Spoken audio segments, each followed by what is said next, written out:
राजपूतों का काल हमने देख लिया, 7वीं शताब्दी से लेकर जो 12वीं शताब्दी का समय है वो राजपूत काल से कहलाता है। अब हम देखते हैं राजपूतों की उत्पत्ति के कौन कौन से सिद्धांत दिए गए हैं। सबसे पहले हम देखेंगे अग्निकुंड सिद्धांत, कि जो ये अग्निकुंड सिद्धांत है किसने दिया था और इसमें क्या कहा गया है, किस प्रकार अग्नि से राजपूतों की उत्पत्ति हुई है, इसमें किसने क्या बताया।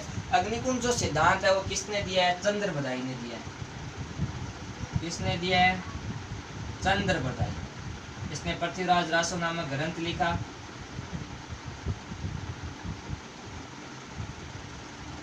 चंद्रबदाई या पृथ्वीराज चौहान के दरबार में था, और चंद्रबदाई और पृथ्वीराज चौहान के बारे में कहा जाता है एक थाल जन्म और एक थाल मरण।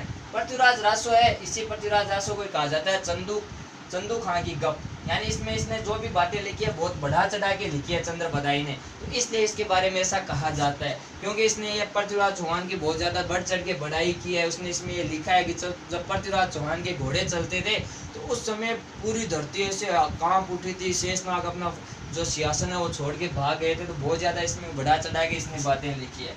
इसके अंदर इसने चंद्रबदाई ने क्या कहा, चंद्रबदाई ने कहा कि जो आपका माउंट आबू है, सॉरी आबू पर्वत है, इस आबू पर्वत के ऊपर गुरु जो वशिष्ठ है, ऋषि मुनि थे, वशिष्ठ ऋषि, आबू पर्वत के ऊपर वशिष्ठ ऋषि यज्ञ कर रहे थे। ये लीजिए यज्ञ हो रहा है इनका वशिष्ठ ऋषि का। और आपको पता है, आपने रामायण महाभारत में देखे हैं, फिल्मों में देखा होगा कि जब भी अच्छा काम करते हैं तो कोई ना कोई जो राक्षस जाति होती है, आज भी हमारे बीच में राक्षस पाए जाते हैं, जो असामाजिक तत्व है ना, जब भी आप कोई अच्छा काम करो तो उसमें अड़चन जरूर पैदा करते हैं। तो वैसे जो असामाजिक तत्व है, जैसे आप ब्याह शादी की बात ले लो, ब्याह शादी में कहीं मैं आप जल्दी जान चढ़ने वाली हुए तो कहे तो जीजो जी रूस जो है, कहे फूफा जी रूस जो है, तो ये राक्षस जाति का लोग हुए, जीजा जी फूफा जी रे रूस नाड़ा काम करे जी का। तो बिया कहीं जब गुरु वशिष्ठ यज्ञ कर रहे थे उस समय जो राक्षस लोग थे वो इस यज्ञ में इसको सफल नहीं होना देना चाहते थे, कभी इसमें लाके हड्डियां डाल देते, कभी मांस मदिरा, ऐसे करके यज्ञ में विफलता उत्पन्न कर रहे थे, बार बार परेशान कर रहे थे ऋषियों को। तो वशिष्ठ ऋषि काफी परेशान हो गए राक्षसों से, तो इन्होंने इस समस्या का समाधान खोजने के लिए वशिष्ठ ऋषि ने अपनी तपस्या करके अपनी जो शक्तियां थी उन शक्तियों से 4 योद्धाओं का जन्म करवाया इसी अग्निकुंड से, यानी अपनी शक्तियों के माध्यम से। ये 4 योद्धा कौन कौन से थे, प्रतिहार, परमार, या आपको क्रम से ध्यान में रखने, चालुक्य और चौहान। कहते हैं कि पहले 3 योद्धाओं को उत्पन्न किया था, प्रतिहार, परमार और चालुक्य। फिर इन तीनों से राक्षसों के ऊपर काबू नहीं पाया गया, तो चौथे सशक्त योद्धा के रूप में चौहानों की उत्पत्ति गुरु वशिष्ठ ने अपने अग्निकुंड से की, तो ऐसा बताया गया है इसमें आपके पृथ्वीराज रासो के अंदर। तो यह बात आपको ध्यान में, चालुक्य सोलंकी कहलाते हैं, बबूता जी सिद्ध महाराज है सोलंकी राजपूत हैं, चालुक्यों को सोलंकी कहा जाता है। तो इन 4 राजपूतों की उत्पत्ति अग्निकुंड से हुई है, यानी राजपूतों की उत्पत्ति अग्निकुंड से हुई है। ये सिद्धांत किसने दिया है, चंद्रबदाई ने अपने पृथ्वीराज रासो ग्रंथ में। इसने कहा कि गुरु वशिष्ठ ने अपने अग्निकुंड से प्रतिहार, परमार, चालुक्य और चौहानों की उत्पत्ति की है। तो ये बात आपको ध्यान में रखनी है। इसके अलावा आप इसमें देख सकते हो कि जो अग्निकुंड सिद्धांत है इसका समर्थन और कौन कौन करते हैं। अग्निकुंड सिद्धांत है इसका समर्थन किया जाता है सूर्यमल मिश्रण के द्वारा। जानोगे सूर्यमल मिश्रण, हाड़ा जो चौहान थे ना बूंदी वाले, इन हाड़ा चौहानों के दरबारी थे सूर्यमल मिश्रण। तो चौहान थे, ये चौहानों के दरबार में थे, तो इन्होंने भी अग्निकुंड जो सिद्धांत है इसको ही माना कि चौहानों की उत्पत्ति किससे हुई है, अग्निकुंड से। इन्होंने वंश भास्कर जो ग्रंथ भी लिखा है आपके सूर्यमल मिश्रण ने, जिसमें काफ़ी फेमस लाइन इनकी कि इला न देनी आपनी, हलरिया हलराय, पूत सिखावे पालने, मरण बढ़ावे मान। इसके अलावा एक आपके मुनोद नैणसी, मुहनोत नैणसी, मारवाड़ के शासक थे ना जसवंत राठौड़, उनके दरबार में थे मुहनोत नैणसी, जिन्होंने नैणसी जी ख्यात, मारवाड़ी, फरगनारी बात, ये जो ग्रंथ है इन्हीं के द्वारा लिखे गए। तो मुहनोत नैणसी भी यही मानते हैं कि राजपूतों की उत्पत्ति किससे हुई है, अग्निकुंड से हुई है। किससे हुई है, अग्निकुंड से हुई है। तो ये बात आपको माननी है। इसके अलावा एक क्वेश्चन ये पूछा जाता है कि जो अग्निकुंड सिद्धांत है इसका अप्रत्यक्ष रूप से समर्थन किसके द्वारा किया जाता है। अग्निकुंड सिद्धांत का प्रत्यक्ष रूप से तो समर्थन सिर्फ चंद्रबदाई, सूर्यमल मिश्रण और मुनोत नैणसी। सीधा पूछे तो भाई अग्निकुंड सिद्धांत किसने दिया? चंद्रपदाई ने दिया। इसके सहमत सूर्यमल मिश्रण और मुनोत नैणसी के अनुसार भी राजपूतों की उत्पत्ति किससे हुई है? अग्निकुंड से हुई है। लेकिन अग्निकुंड सिद्धांत का अप्रत्यक्ष रूप से समर्थन किसके द्वारा किया जाता है? अग्निकुंड सिद्धांत का अप्रत्यक्ष रूप से समर्थन किया जाता है कर्नल जेम्स टोड के द्वारा। जानो गए न घोड़ाड़ो बाबो, राजस्थान इतिहास के पिता टोड, इन्होंने भी यही कहा। कर्नल जेम्स टोड ने अप्रत्यक्ष रूप से अग्निकुंड सिद्धांत क्या माना है? इन्होंने कहा हाँ आप ये बात सही कह रहे हो कि जो ऋषि मुनि थे ये यज्ञ करते थे और यज्ञ में राक्षसों के द्वारा समस्या पैदा की जाती थी, तो ये तो इन्होंने माना। लेकिन ये अग्निकुंड से ये जातियां उत्पन्न नहीं किए। जिन योद्धाओं को इन्होंने उत्पन्न किया है अग्नि से नहीं उत्पन्न हुए। इन्होंने क्या किया, जो ऋषि मुनि थे इन्होंने आसपास के जो क्षेत्र में अच्छे शक्तिशाली जो व्यक्ति थे, यानी कोई हट्टो काटो आदमी होने हट्टा काटा 4-5 आदमी लिया, 4 आदमी लाया और बन लिया आपकी रक्षा ने अग्नि की कसम खुआई और अग्नि की कसम खिला के अपनी रक्षा के लिए रखा। अब बात किया कर्नल जेम्स टोड और एम आप वालों सिद्धांत खुदा दे कि अब खुदा दे माइन इन फंसा दे कि एजिका 4-5 आदमी नाम कुछ विदेशी भी लेकर आया। तो अब बात होती है प्रत्यक्ष रूप से तो समर्थन नहीं करता, लेकिन आप इतना ध्यान रख लो, एग्जाम में इतना ही पूछा गया है कि अग्निकुंड जो सिद्धांत है इसका अप्रत्यक्ष रूप से समर्थन किसके द्वारा किया।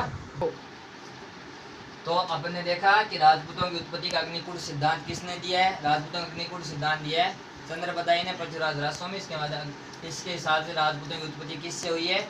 अग्निकुंड से। अगली बात हम कर रहे हैं तो अग्निकुंड सिद्धांत देख लिया। अब अपन देख रहे हैं राजपूतों की उत्पत्ति विदेशियों से बताइए कि जो आपके राजपूत हैं ये विदेशियों की संतान है, ऐसा किसने कहा है? तो राजपूत विदेशियों की संतान है ऐसा तो एक तो कहा है कर्नल जेम्स टोड ने। टोड ने अप्रत्यक्ष रूप से अग्निकुंड सिद्धांत का भी समर्थन किया है। इसके अलावा वी ए सीमत ने, इन्होंने भी यही कहा है कि जो राजपूत हैं ये विदेशियों की संतान है। इसके अलावा यदि मैं आपको बताऊं तो अलेक्जेंडर जो कनिंघम है पुरातत्व विभाग के जनक, इन्होंने भी यही कहा है कि जो आपके राजपूत हैं इन्होंने विदेशियों की संतान है।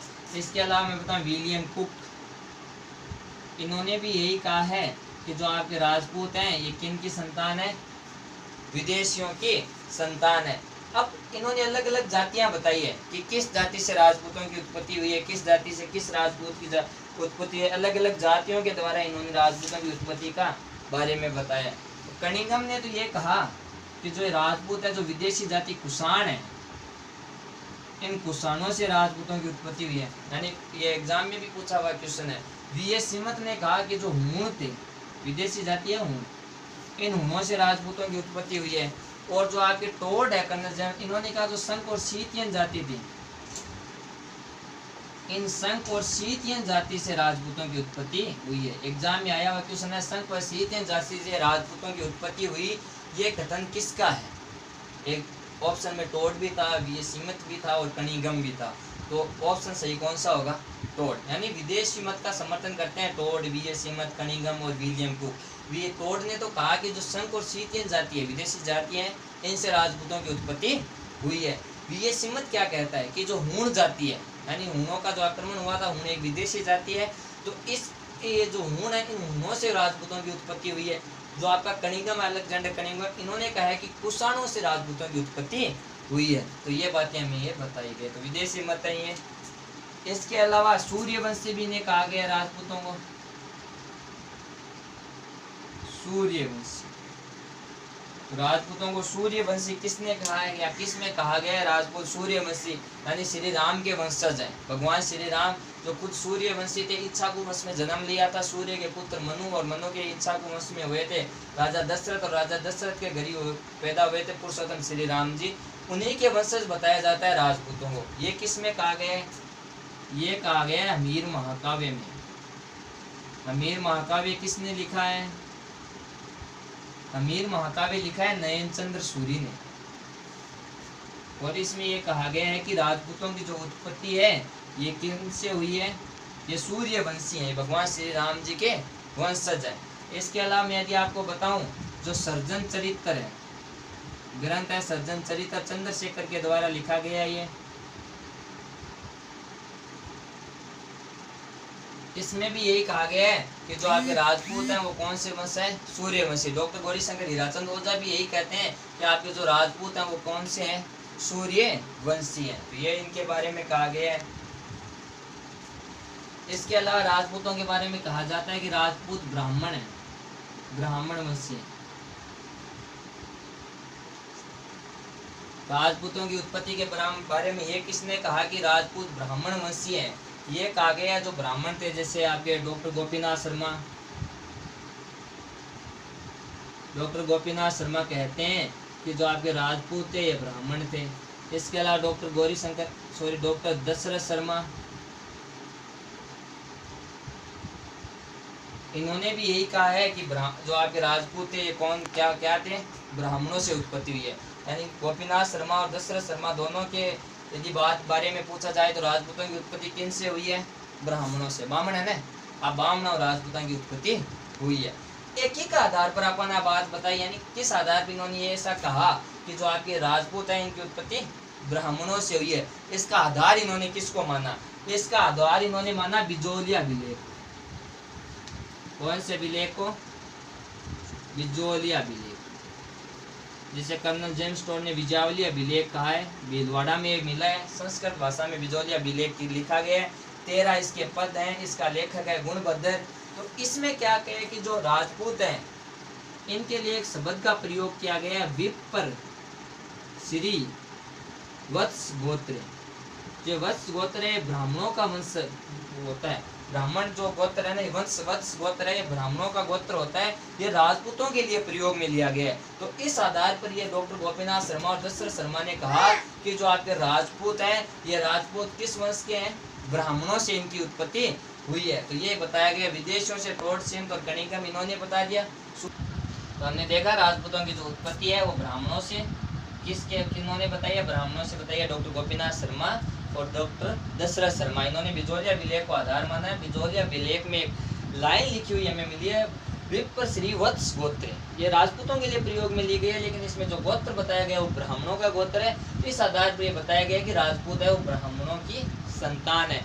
लेकिन एक डॉक्टर भंडाकर हुए हैं। डॉक्टर भंडाकर ने क्या कहा है, डॉक्टर भंडारक ने कहा है कि ये जो खिज्जर जाति है ब्राह्मण, विदेशी ब्राह्मण होते हैं खिज्जर, इन विदेशी ब्राह्मणों से राजपूतों की उत्पत्ति हुई है। ये डॉक्टर भंडाकर का कथन है कि विदेशी ब्राह्मणों से राजपूतों की उत्पत्ति हुई है। इसके अलावा यदि हम बात करें कि राजपूत इंद्रवंशी भी कहा गया राजपूतों को, कि भगवान इंद्र के वंशज हैं। इंद्रवंशी ने कहा गया सिवाना अभिलेख में, जो सिवाना शिलालेख मिला है, इस शिलालेख में राजपूतों को क्या कहा गया है, इंद्रवंशी। वहाँ क्या कहा गया है, इंद्रवंशी। इसके अलावा आपका जो राजपूत है, इन राजपूतों को वैदिक आर्य की संतान भी कहा गया है। आर्यों की संतान है ना, आर्यों ने एक सभ्यता विकसित की थी, वैदिक सभ्यता 1500 ईसा पूर्व में, और वो इन्हीं आर्यों की संतान हमें माना जाता है। तो इन्हीं वैदिक जो आर्य थे, उन्हीं वैदिक आर्यों से राजपूतों की उत्पत्ति हुई है। ये इस मत का समर्थन कौन करते हैं, सीवी वैद्य, ये इस कथन को मानते हैं। और डॉक्टर जो ओझा है गौरीशंकर हीराचंद ओझा, वो भी मानते हैं, इस कथन का समर्थन वो भी करते हैं। तो उनके द्वारा भी इस कथन को माना गया है। तो आप थोड़ा ध्यान में रख सकते हैं इस बात को। अब देखिए अलग अलग सिद्धांत दे दिए गए राजपूतों की उत्पत्ति को लेकर। किसी ने कहा कि अग्निकुंड से जिनका जन्म हुआ है, किसी ने कहा कि ये ब्राह्मणों की संतान है, किसी ने कहा नहीं भैया ये सूर्यवंशी है, तो किसी ने कहा नहीं ये इंद्र की संतान है। कोई कह रहा है कि विदेशी ब्राह्मण है, कोई कह रहा है ये पूरे ही विदेशी हैं, कोई कह रहा है सिख सितियन से उत्पन्न हुए हैं, कोई कह रहा है कुषाणों की संतानें हैं। तो अलग अलग विवाद है सब में, कोई एक फिक्स तो कोई नहीं बता सकता कि भाई राजपूत हैं आप ये लेके चलो कि इनके वंशज, ऐसा कुछ भी नहीं बता सकता। तो अब क्या किया जाए, तो इन सब को मिलाकर डीपी चट्टोपाध्याय ने कहा कि मैं एक मिश्रित मूल का सिद्धांत दे देता हूँ, जिसमें क्योंकि राजपूतों की 36 शाखाएं हैं, आपको पता है अलग अलग शाखाएं हैं। कोई राजपूत सूर्यवंशी है, मानते अपने आप को चंद्रवंशी, कोई यदुवंशी है। तो इन सब को मिला के कहा कि इनका एक मिश्रित मूल सिद्धांत दिया कि भाई कोई सा सूर्यवंशी है, कोई कुछ भी है, तो मान लो मिश्रित मूल सिद्धांत। तो आपको इतना ध्यान में रखना है, राजपूतों का जो मिश्रित मूल सिद्धांत, राजपूतों की उत्पत्ति के बारे में मिश्रित मूल सिद्धांत किसने दिया है, डीपी चट्टोपाध्याय ने। किसने दिया है, डीपी चट्टोपाध्याय के द्वारा ये सिद्धांत दिया गया है। तो जो मिश्रित मूल सिद्धांत है डीपी चट्टोपाध्याय के द्वारा दिया गया है, तो ये आपको थोड़ा सा हल्का ध्यान में रखना है। इसके अलावा आपसे एक क्वेश्चन ये पूछ सकते हैं कि जो आपका जो आपके कर्नल जेम्स टॉड थे, इन्होंने विदेशी जो मूल सिद्धांत दिया कि राजपूत विदेशियों की संतान है, इस विदेशी मत का खंडन किसके द्वारा किया गया? तो विदेशी मत का खंडन डॉक्टर गौरी शंकर हीराचंद ओझा के द्वारा किया गया। तो ये मत भी